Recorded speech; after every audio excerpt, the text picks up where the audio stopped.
अतिशय युक्त 1008 पार्श्वनाथ दिगंबर जैन पुराना मंदिर में संत शिरोमणि आचार्य विद्यासागर जी महाराज मुनिराज के परम शिष्य पाठशाला प्रणेता पूज्य मुनि श्री निर्णय सागर जी, पूज्य मुनि श्री पदम सागर जी एवं एलक श्री शील सागर जी महाराज विराजमान हैं। मुनि श्री निर्णय सागर जी महाराज के प्रत्येक जनमानस को दिए अपने संदेश में कहा कि यदि भारतीय परंपरा सभ्यता संस्कृति का अनुसरण जो प्राचीन काल में हुआ करता था आज भी उसका आचरण करने लगे तो कोरोना जैसी बीमारियां संभव नहीं है किसी पर हावी हो सके। मुनिश्री के संदेश को जन जन तक पहुंचाने हेतु जैन प्रवक्ता प्रवीण जैन जैनवी ने बताया कि आयुर्वेद का नियम है कि परहेज होने पर दवाई का कोई अर्थ नहीं एवं परहेज नहीं होने पर भी दवाई का कोई अर्थ नहीं। मतलब यह है कि प्रकृति के नियमों का पालन करें और पश्चिमी संस्कृति को बचाएंगे तो अपने को कभी बीमार नहीं पाएंगे। आज जंगल कट रहे हैं, अंडा मांस शराब को जीवन में स्थान दे रहे हैं। आज व्यक्ति को बाजार में दूध मिले या न मिले तंबाकू चरस गांजा शराब 24 घंटे उपलब्ध है। आज धन कमाने के नाम पर मिलावटी सामान बाजार में आ रहा है। इसका ही दुखद परिणाम है कि हम अपने शरीर में रोग प्रतिरोधक क्षमता को नहीं पा रहे हैं। इसलिए कभी बर्ड फ्लू, कभी स्वाइन फ्लू, कभी इबोला और कभी कोरोना के शिकार हो रहे हैं। मुनिश्री ने कहा कि भारतवासियों आज भी समय है, लौट चलो अपने पुराने भारत की ओर, जंगल की ओर। बचाओ जंगल, जल बचाओ, शाकाहार अपनाओ और नशे से अपने को बचाओ। मुनिश्री ने कहा कि मैं पूछना चाहता हूं कि आपसे क्या राम महावीर कृष्ण के समय ऐसी बीमारी होती थी?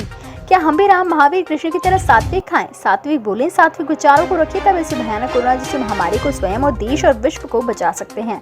अंत में प्रवीण जैन जैनवी ने कहा कि हमें अपने देश को समृद्ध व शक्तिशाली बनाने के लिए स्वदेशी को अपनाना होगा एवं विदेशी को भगाना होगा, तभी हमारा भारत देश एक सर्वशक्तिमान राष्ट्र बनेगा। वही न्यूज है ना।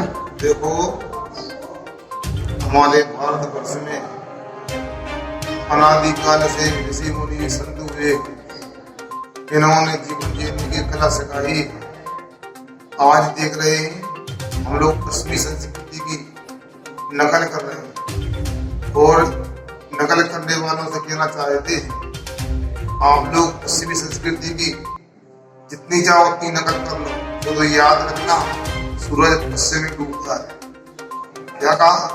सूरज पश्चिम में डूबता है। इसलिए भारतीय संस्कृति में पश्चिमी संस्कृति को कोई स्थान नहीं। आज पश्चिमी संस्कृति का ही ये असर दिखाई दे रहा है कि आए दिन महामारियां आ रही तो लोग हजारों की लाखों की तादाद में लोग मर रहे।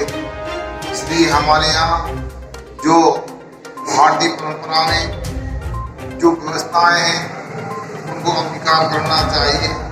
आज देखते हैं दूध पर आपको होगा ना, दूध पीने वालों को मिले नहीं मिले, अंडा मांस शराब आसानी से मिल जाता है, तंबाकू है, गांजा है, चरस है, ये आज खाना पीना आम बात हो गई है। अब अभी भी समझ जाए और इससे परहेज कर लें तो कोरोना जैसी महामारी से हम लोग भय जीत सकते हैं।